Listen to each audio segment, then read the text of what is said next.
I was looking at a real estate listing the other day for a unit in a high-rise downtown. Okay. And it was all pretty standard stuff, granite countertops, gym access, the usual marketing gloss. But then, for the sake of this deep dive, I actually pulled the legal description of the property, the deed itself, Ah, the fun part. the really fun part. And I realized something, well, something strange. It didn't describe a building at all. Yeah. It didn't even describe a plot of land in the traditional sense. It described a set of coordinates in space. All right. It describes a volumetric space, a specific cube of air suspended somewhere above the earth. A cube of air. Exactly. And it hit me that when we use the word condominium, we all picture a specific type of architecture. A glass tower, maybe with a balcony. Sure, a high-rise. But we aren't describing architecture at all. We're describing a legal fiction, a legal trick. We're describing a way to sell something that for the vast majority of human history was legally impossible to sell. It is arguably one of the most clever and complicated legal hacks of the 20th century.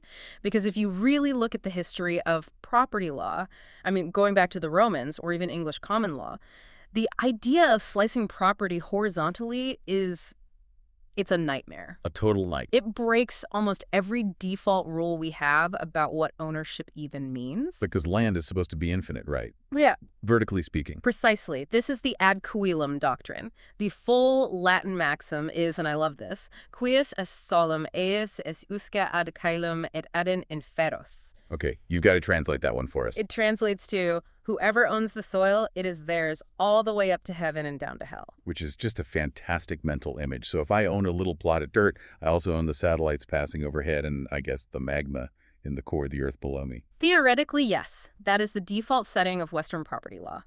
Ownership is a vertical shaft. So under that ancient system, a high-rise apartment building where different people own individual floors is it's a legal impossibility. Well, if I sell you the second floor, I'm technically violating the rights of the guy on the first floor who, by definition, owns the sky above his head. He owns your space. I see. So to create what we now call a condominium, society essentially had to invent a whole new legal regime that just suspends that ancient law. You have to override it. We had to create a system where you can own a fee simple title, which is the strongest form of ownership there is, to a box of air that's just hovering 50 feet off the ground. And to make that work, you don't just need a builder and some concrete. You need a master deed. You need a legal document that, in effect, rewrites the laws of physics for that one specific plot of land. And that is the mission for this deep dive. We're going to unpack this invisible structure. We're going to look at what you actually own when you buy a condo.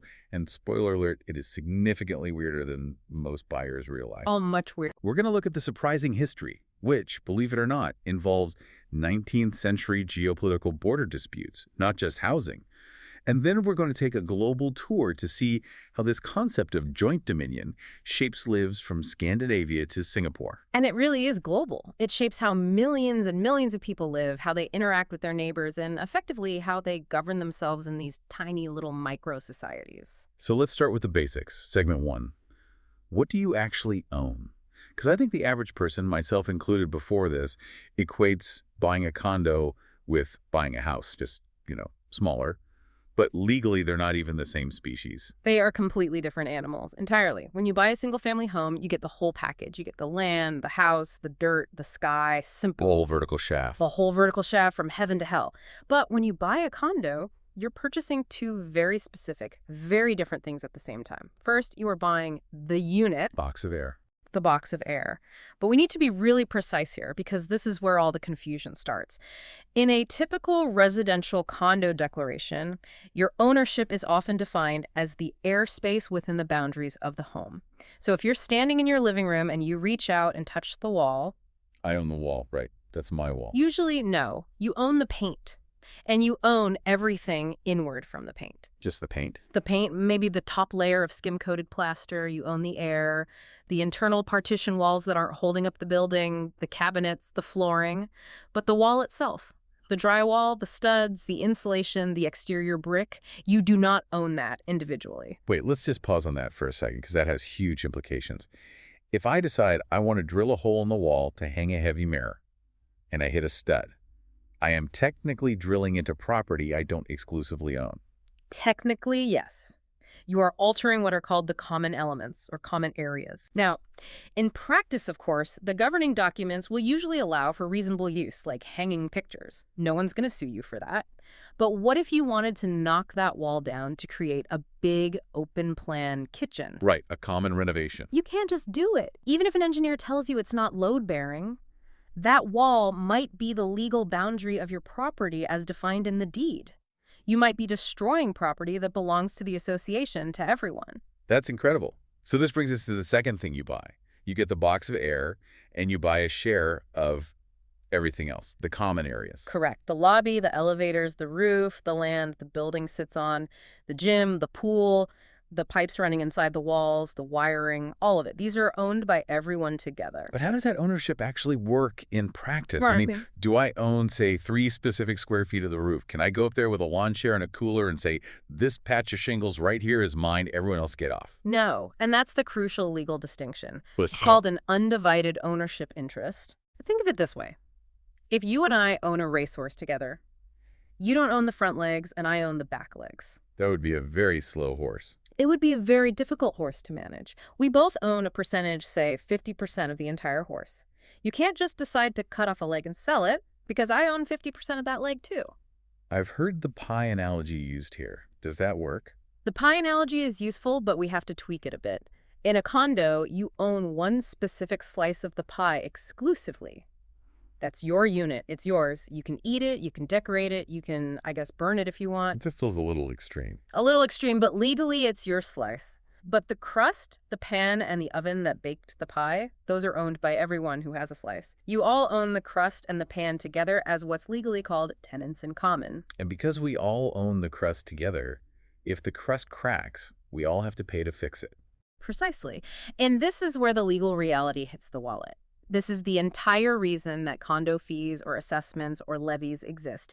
You are collectively maintaining the common elements. So if the roof leaks over the penthouse unit on the top floor, The guy on the ground floor still has to pay. the guy on the ground floor has to pay his share to fix it, even though the water isn't dripping anywhere near his head, because he owns, let's say, 0.5% of that roof. That seems fair, I guess, but it also seems like a recipe for constant conflict. Who defines where my unit, my slice of pie ends and the common area? The crust begins. Is it the paint? The drywall? The center of the wall stud? It is all defined in the declaration. It can also be called the master deed or the enabling declaration, depending on the state. This document is the absolute DNA of the building. It's a massive, dense, legal document that gets filed with the local government before the first unit is ever sold. And it literally draws those lines. It draws those invisible lines in three-dimensional space. It will say something like, Unit 101 consists of the space between elevation X and elevation Y, bounded by the interior, undecorated surfaces of the perimeter walls. It's incredibly specific. It sounds like a constitution for a tiny micronation. It effectively is. And just like a constitution, it is incredibly hard to change. To amend a master deed, you often need a supermajority vote of all the owners, sometimes 67%, sometimes as high as 100%. 100%. You'll never get that. You'll almost never get it. And on top of that, you often need the approval of all the mortgage lenders who have loans in the building. It is, for all intents and purposes, set in stone. Okay, but then you have all the other documents. People talked about the bylaws, the rules and regs. I feel like most people, myself included, just lump these all together as the HOA rules. But there's a hierarchy here, isn't there? A huge hierarchy. It's a pyramid of authority. At the very top, you have state law, the Condominium Act for your state. Nothing can violate that. Below that, you have the master deed we just talked about. That's the Constitution. It defines the property rights. Then below that, you have the bylaws. The bylaws primarily describe how the government, the HOA, is supposed to run itself. How many board members are there, how often they meet, how elections are held. So it's the machinery of government. Exactly. And then at the bottom of the pyramid, you have the rules and regulations. The no pink curtains rules. That's where you find the no pink curtains rules. These are often captured in a document called the CC&R's Covenants, Conditions, and Restrictions. These are really the personality of the complex. While the master deed defines the physical body of the building, the CC&Rs define its behavior. So things like pets. Can you have a dog? What size? Can you rent your unit out on Airbnb? Can you park a commercial truck in the driveway? What color can you paint your front door? All of that is in the CC&Rs. And the key phrase I kept seeing in the research for this was covenants running with the land, which I have to say sounds like something out of a fantasy novel. It does sound very dramatic. But it's actually a kind of terrifying legal concept. It means the rules are attached to the property itself, not to the person who owns it. So when you buy the unit, you are automatically and legally stepping into that set of rules. You can't say, well, I didn't personally sign that rule about dog sizes. It doesn't matter.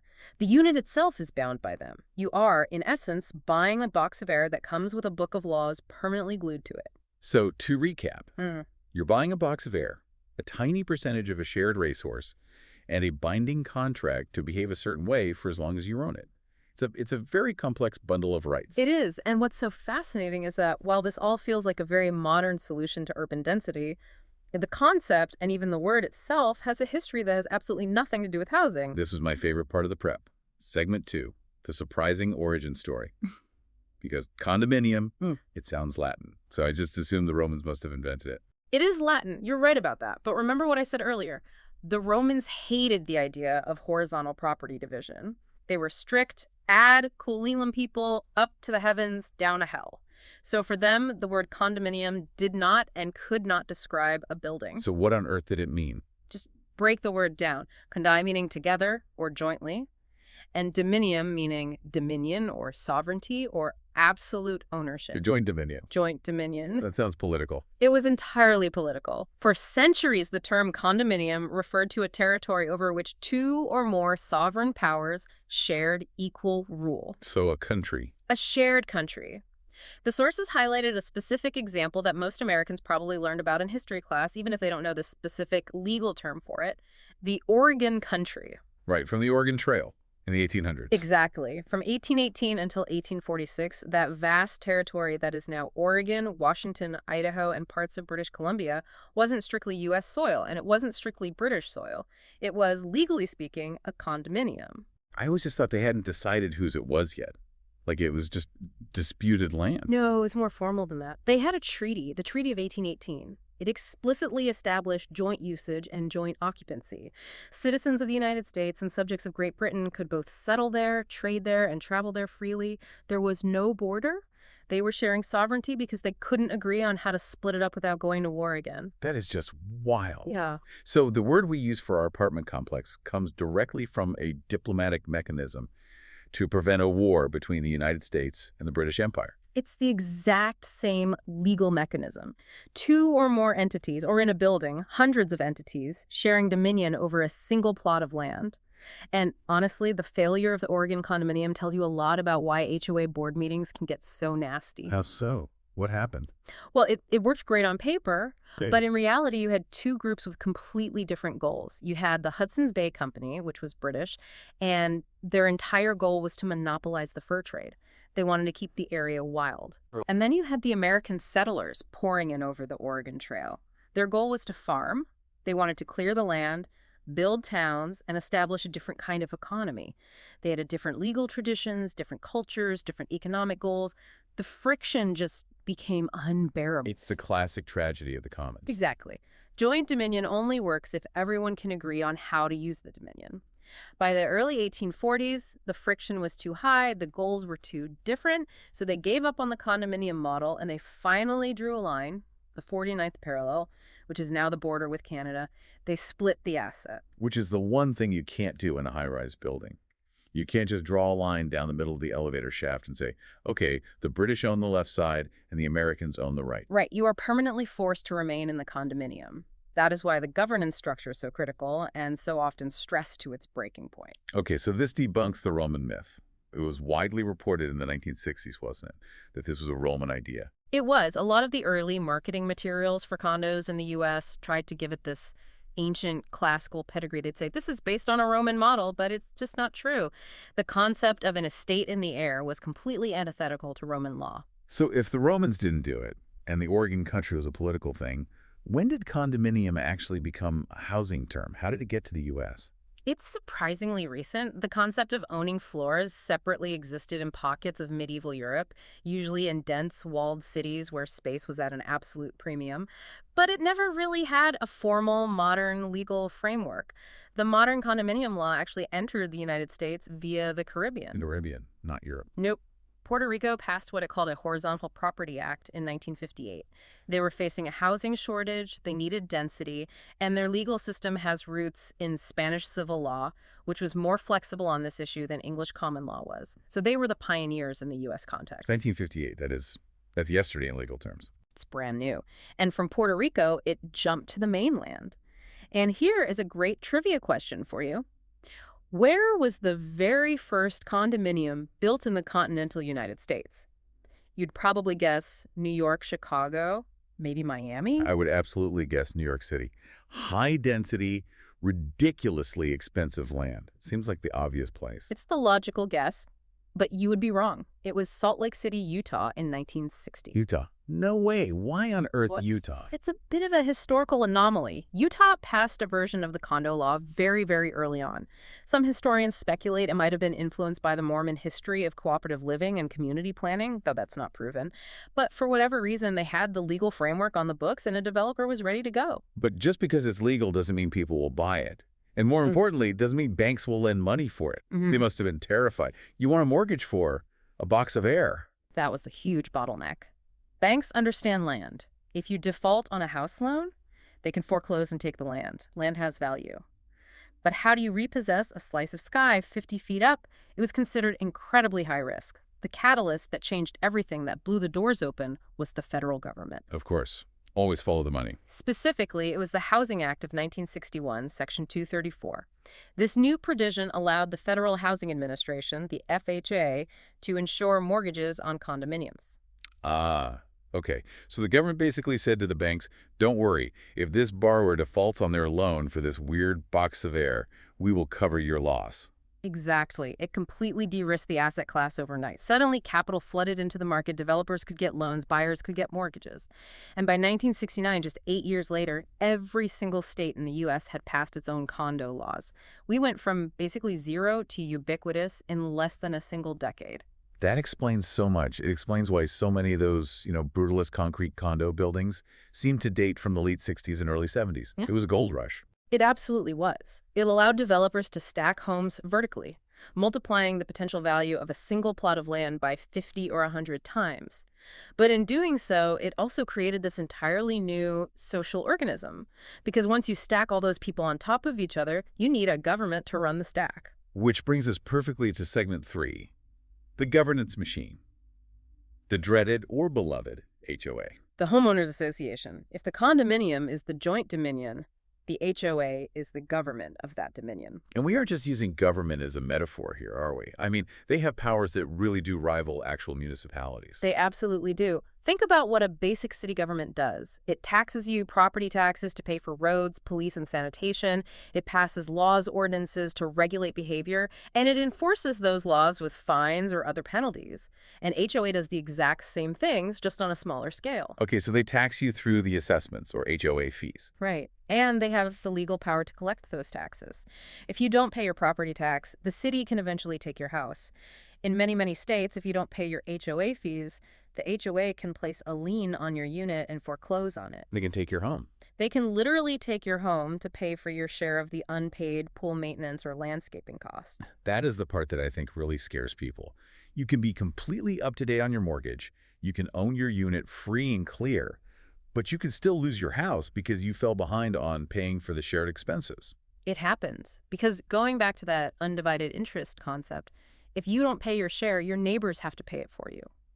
The building's solvency, its ability to pay its insurance and its water bill, depends on that collective contribution. So the law gives them very strong enforcement powers. But the real friction, the stories you always hear, usually isn't about the money for the roof. It's about the control. It's about those bylaws and rules we mentioned earlier. This is the mini-municipality aspect in its purest form. The board of directors, which is the executive branch of this little government, is elected by the owners. They're your neighbors. They're Bob from 3B and Susan from the penthouse. Right. But once they are elected, they have the power to enforce the rules and, in some cases, create new ones that regulate the aesthetics and behavior of the entire community. And this is where we get the horror stories, the stories of petty tyranny. The board member who goes around with a ruler measuring the height of everyone's lawn. It's a structural problem. In a real city government, you have checks and balances. You have a professional civil service, a press corps watching what they do, an opposition party. Hmm. In a condo, the board is just a handful of volunteers. They might have zero experience in management, law, or finance, but they suddenly have immense power over your daily life and the value of your largest asset. Now, we've been talking almost exclusively about residential condos. But the outline points out something crucial. Condominium is just a legal wrapper. You can wrap basically anything in it. Anything. Yeah. You can condo a parking lot where each person owns their specific parking space. You can condo boat slip at a marina. You can condo office space. A shopping mall was the one that blew my mind. Shopping malls are a great example of commercial condos. Imagine you're a big retailer like The Gap or Starbucks. You don't necessarily want to rent from a landlord forever. You want to own your real estate to control your costs and build equity. But you can't buy just the store because it's physically attached to a massive, complex building. So the mall gets turned into a condo. The individual stores are the units, and the walkways, the food court, the parking lot.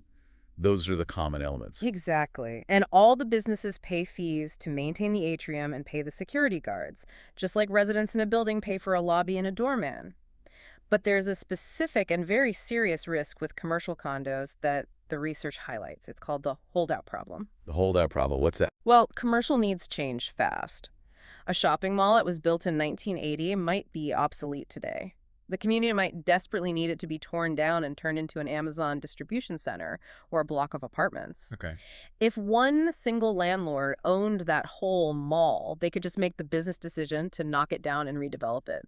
But if the mall is a condominium with 50 different store owners... You need to get all 50 of them to agree to sell. Right. And what if one of them, let's say it's the guy who owns the little pretzel shop, refuses to sell?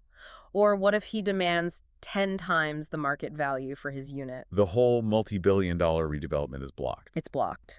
The rigid legal structure of the condominium, which was designed for stability, can freeze a property in time, making it incredibly hard to adapt to changing economic realities. That is fascinating. The legal structure that enables the initial development can actually paralyze it 50 years later. It's a huge, huge problem, especially with aging commercial and even residential condo buildings. And we see another strange variation of this with something called detached condos. Oh, I've seen these. They look exactly like regular suburban houses. Picket fence, a little yard, no shared walls. But the listing says it's a condo. I've never understood why. It's usually a developer loophole related to zoning. The local zoning laws might say, on this 10-acre plot, you can only build 20 single-family houses. But the state condo laws, which are separate, might allow for higher density. So the developer builds 40 houses, calls them site condos, and legally designates all the yards and roads as common elements. So I buy the house. It looks like my own house, but I don't actually own the grass in my own backyard. Legally, no. You own the house itself, the unit, and the HOA, which is all the homeowners together, owns the grass. This is why you often see those communities where the landscaping is absolutely identical from house to house. Because the owner can't mow their own lawn or plant their own flowers. Exactly. The HOA does it all to maintain a uniform look. It's a way to sell the single-family home dream with the maintenance-free lifestyle promise, but what you're really sacrificing is autonomy over your own property. It just really reinforces the main point over and over again. Condominium is a legal status. It is not a building type. It is 100% a legal status. Okay, let's zoom out. We've been very, very U.S.-centric so far. But this is a global phenomenon. And as we move into segment 4, a global tour of joint dominion, it turns out that other countries have solved this box of air problem in very different, sometimes better, and sometimes, frankly, scarier ways. It varies wildly, and the legal mechanisms that each country uses tell you so much about the culture and the legal history of those places. Let's start with England and Wales. Because the first thing the source notes points out is that the word condominium is basically non-existent there. You just don't hear it. It's very, very rare. If you go to London and buy a flat in a building, you are almost certainly buying what's called a leasehold. Which means you don't actually own it, right? Yeah. You're just a very, very long-term tenant. Yeah. Effectively, yes. You might buy a lease for 99 years, or sometimes even 999 years. But at the end of the day, there is a landlord, a freeholder, who owns the dirt and the physical building.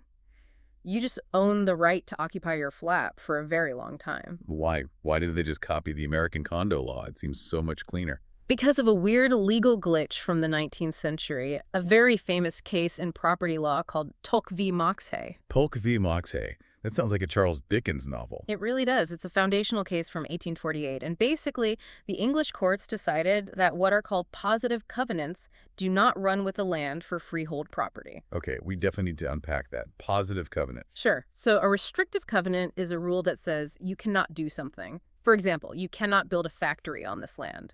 English law is totally fine with that kind of rule running with the land forever, but a positive covenant is a rule that says you must do something. Specifically, you must spend money, like you must pay to fix the roof. Ah. And the English court said you can't force a future owner to pay money based on a contract they never personally signed. Exactly. They thought it was too burdensome, an unacceptable clog on the free transfer of property. But think about what that means for an apartment building. If I sell my flat to you and the law says I can't legally force you to chip in for the roof repairs, The building eventually falls down. the building falls down. The entire condominium model as we know it requires enforceable positive covenants. So because English law forbade them on freehold land, they couldn't create condos. They had to use leases instead. Because in a landlord-tenant relationship, the landlord absolutely can force the tenant to pay service charges as part of the lease agreement. So because of one single court ruling back in 1848, millions of people in the UK today are stuck in this bizarre leasehold system where they don't truly own their own homes. Yes. And it has caused a massive political crisis in the UK in recent years, with stories of escalating ground rents and abusive service charges. They tried to fix it back in 2004 with a new law to create something called common hold, which is basically the U.S. condo system, but it has barely taken off. Why not? The banks didn't like it, the developers didn't like it, the existing freeholders fought against it. It's a classic case of what lawyers call path dependence. The old system was just too entrenched. That is just incredibly frustrating to think about. Okay, let's go north from there to Scandinavia. The outline mentions Denmark and Finland as being particularly interesting. Scandinavia is fascinating because they have multiple parallel systems. In Denmark, they distinguish between an ejerlejlighed, which is a standard condo, you own the deed, and an andelsbolig, which is a housing cooperative. We have co-ops in some U.S. cities, too, like New York. Yes, but the Danish co-op system often has strict price controls. The official value of the share you buy in the co-op is calculated based on the building's underlying mortgage and value, not just what a buyer is willing to pay on the open market. So that keeps housing more affordable. It does, but it also creates a huge black market.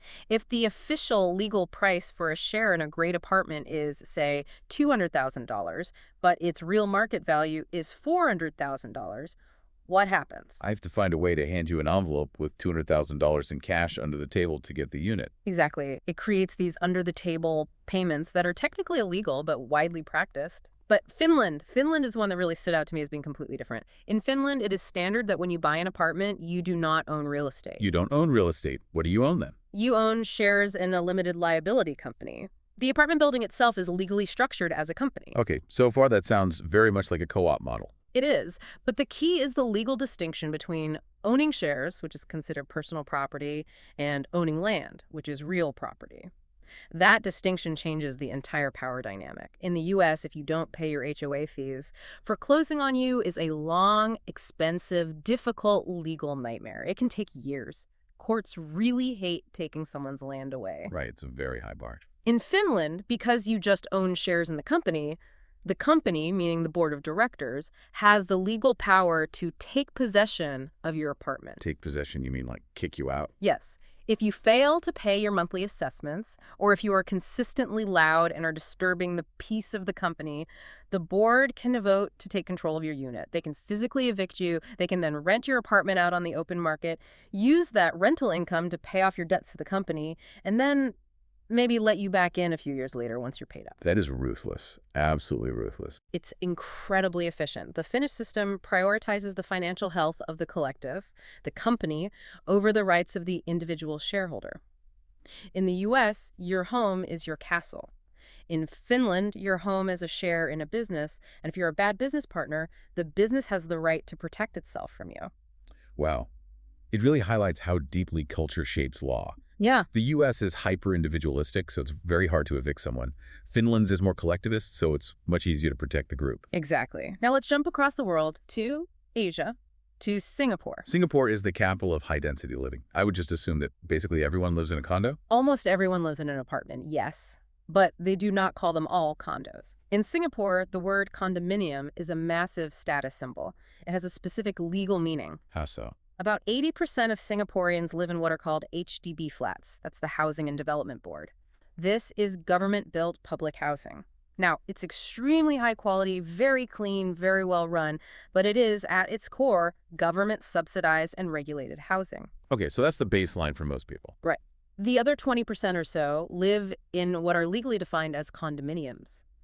In Singapore, that word is reserved for private developments that have a specific list of amenities. Security guards, a swimming pool, tennis courts, a gym, that sort of thing. Ah, so it's a legally protected brand. Exactly. If you say, I live in a condo in Singapore, you are explicitly signaling that you have escaped the public HDB system. You are signaling wealth and status. It's a huge class marker. And this idea of condo law being a tool of government policy applies elsewhere in Asia too, right? I'm thinking of Vietnam. Yes, Vietnam is a perfect example. The condo laws there are being used as a tool for managing foreign investment. The 2015 law. Right. Before 2015, it was virtually impossible for a foreigner to own property in Vietnam. They opened the door, but very cautiously. Foreigners can now buy and own condominiums, but with strict limits. They can only own up to 30% of the total units in any single building. So they can't take over a whole building. Exactly. And the ownership term is usually just for a 50-year lease, though it can be extended. It's a dial that the government can turn up or down. We want some foreign money and investment, but not too much. We want to encourage density, but we don't want to lose control of our own real estate market. It's a strategic tool. Let's do a few quick notable mentions from the outline. Australia and parts of Canada, they don't use the word condo. No. In Australia and British Columbia, for example, the term is strata title. It's the same concept, just a different name. And in Spain, it's called Comunidad de Propietarios, and it is massively popular. Something like more than half the entire population of Spain lives in condos. So we've seen the legal structure, the bizarre history, the global variations. Let's bring it all down to the ground level for segment 5, the economics and lifestyle trade-off. At the end of the day, why do we do this? Why do millions of us choose to live in these boxes of air, surrounded by rules and potentially tyrannical neighbors? Well, the primary driver is, and has always been, simple economics. Density makes expensive land affordable. It's basically the only way an average person can afford to own property in downtown Miami or San Francisco or Tokyo or London, unless you're a multimillionaire. Right. You are splitting the astronomical cost of that one plot of dirt among 500 people instead of just one. But there's also an economic theory that explains the appeal called club goods. Club goods, like a country club. Exactly like that. It's the idea that a group of people can pool their resources to buy and enjoy things that none of them could afford on their own. I personally can't afford to have an Olympic-sized swimming pool in my backyard, or a 24-hour doorman, or a state-of-the-art gym. Me neither. But if I join a club with 200 other people, which is what a condo association is, then we can all afford it easily by splitting the costs. So the condominium is, in a way, a mechanism for democratizing luxury. It absolutely is. But the cost of entry into that club, the price of that democratized luxury, is the governance struggle. You're forcing hundreds of strangers to make major financial decisions together, and strangers rarely agree on how to spend money. The source material really highlighted the friction between different generations in these buildings, the fixed income retirees versus the young professional investors. This is the classic textbook battle in almost every older condo building. Imagine a building with a lobby that was last updated in 1985. The young professionals who just bought in want to do a massive $2 million renovation to make it look modern and increase the resale value of their units. Makes sense from an investment perspective. But the retirees who have lived there for 30 years are on fixed pensions and plan to die in that unit. They don't care at all about resale value. All they care about is keeping their monthly fees as low as humanly possible. A $2 million renovation is a nightmare for them. So who wins that fight? Usually whoever screams the loudest at the annual general meeting, or whoever manages to get more of their allies elected to the board. This is precisely why condo politics can become so incredibly toxic. You are mixing people's investment strategies with their personal home economics. It's a volatile mix. And unlike in a neighborhood of single-family homes, you can't just ignore your neighbor's problems. If their unit has a leak, it can destroy your unit below. And that's the flip side of the argument. Proponents of HOAs call this blight control. They argue that the strict rules are there to protect everyone's property values. They stop your neighbor from painting their house neon green or letting trash pile up in the yard or parking a rusty car on the lawn. So you trade individual liberty for protected equity. You trade liberty for protected equity, and whether that trade-off is worth it depends entirely on your personality and your financial goals. There's no right or wrong answer. The sources also mentioned that the condo market as a whole tends to be more volatile than the single-family housing market. Why is that? It comes down to supply elasticity. It takes a long, long time to build 500 new single-family homes. You need a lot of land, a lot of different permits. But a developer can throw up a 500-unit condo tower on one single city block relatively quickly. So they can flood the market with new supply all at once. Exactly. And that's why in cities like Miami or Austin or Chicago, you see these massive boom-bust cycles in the condo market. Developers get excited, they all build 10 new towers at once, supply suddenly outstrips demand, and prices crash. Then construction stops for 5 years, demand eventually catches up and overtakes the stagnant supply, and prices skyrocket again. It's much more of a roller coaster compared to the slow and steady suburbs. So we've unpacked the box of air. We've seen how it all goes back to a border dispute in the Oregon country.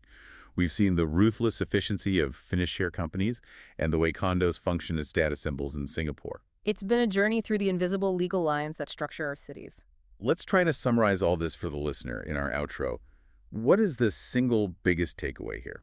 For me, the biggest takeaway is that a condominium is not a building. It is a social contract. It's a brilliant legal invention that allows us to slice up the sky and own it. But the price of that ownership is that we must agree to govern ourselves like a tiny, independent nation-state. I love that framing. From a mechanism to avoid war in 1818 to a housing solution today, it's all about the fundamental tension of how we define mine versus ours. Yeah. We are trying to impose the fierce ideal of private ownership onto a fundamentally shared space. And it works, for the most part. It allows our modern, dense cities to exist. But it requires a level of day-to-day cooperation and compromise that is, frankly, unnatural for many people. And here's the final provocative thought we want to leave you with. We often talk about the 3 levels of government: federal, state, and local. We vote, we complain about them, we watch them on the news. The ones we all know. But you pose a question in the notes that I really can't stop thinking about. If a condominium association is essentially a 4th level of government, a private corporate government that millions and millions of us now live under, are we actually any good at it? It's a serious question. We complain constantly about gridlock in Congress, but have you ever been to a condo board meeting where they're trying to decide on the new color for the hallway carpet? It is absolute total war. It is. Self-governance, even on that tiny scale, requires compromise, financial literacy, patience, and empathy. And if you look at the history of HOAs and the number of lawsuits and the bitter fights, the jury is very much still out on whether we are actually capable of that level of sustained micropolitical cooperation. We are building thousands upon thousands of these little democracies, and most of us are too busy or too tired to participate in them. Which means we often leave the immense power to the handful of people with the most free time and the strongest opinions. Which is rarely a recipe for good governance, is it? That is a terrifying and an excellent point to end on. So the next time you drive past a high-rise building, don't just see the windows and the bricks. Ask yourself, is that a rental building? Or is it a complex, invisible web of shared air rights, intense legal battles, and a tiny, fragile democracy struggling to sustain itself 50 stories in the sky? It's a fascinating way to look at the skyline. It changes everything. Thanks for listening to The Deep Dive. We'll see you next time.